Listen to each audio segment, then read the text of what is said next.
segment, the managing editor Nikunj Dalmia is in conversation with Hiren Ved, the CEO, director and CIO at Alchemy Capital Management.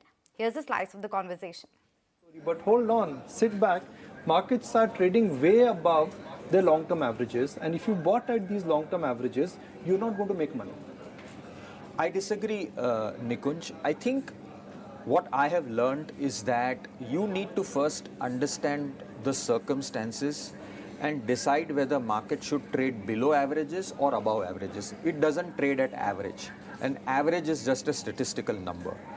In my view, when I put all the things together, right, how India is placed today versus the world, how we are starting a new earnings growth cycle in this country, how broad-based the growth is beginning to happen, how manufacturing is reviving in this country, to me it looks like we should trade above averages, right? So there is no case for trading at average, right? That's point number one.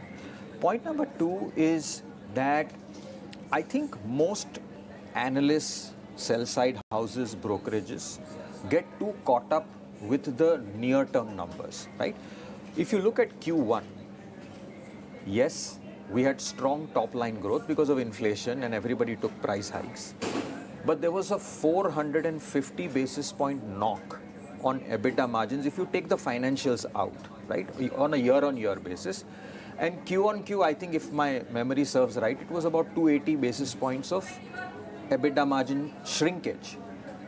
Now, obviously, all the raw material price hikes have not gone through, right? So people take price hikes slowly and steadily. Plus, you may have some high-cost raw material sitting in your inventory, which will impact you for a quarter or two. My sense is that even if half of what you've lost in EBITDA margins comes back to you in the second half, my sense is people will start upgrading earnings. So I think 2024 Nifty earnings were about 1,000 plus. They've now been cut to 960.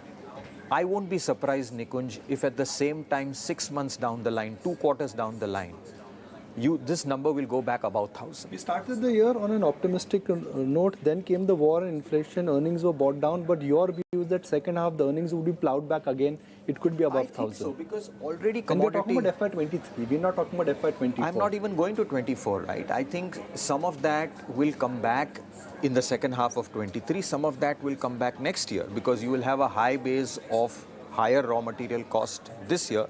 Next year, you'll have a favorable base, right, in 24. My point is that people look at quarter to quarter. Can any analyst today, based on Q1 EBITDA margins, has baked in a higher EBITDA margins in 24? No, they will not do it. They will wait for the margins to improve, and then slowly, they'll take up margins up, by which time the market's already figured it out. Right? I like to use the word QSQT.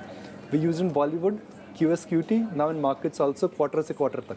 Yeah, and I don't blame them, because I guess that, that's how they are structured to kind of, look at things. I think as investors, we are taught to look at the big picture. We are taught to step back a little bit, not get too flustered about what's happening from quarter to quarter, and look at the big picture. And to me, the big picture and the future looks very bright for India.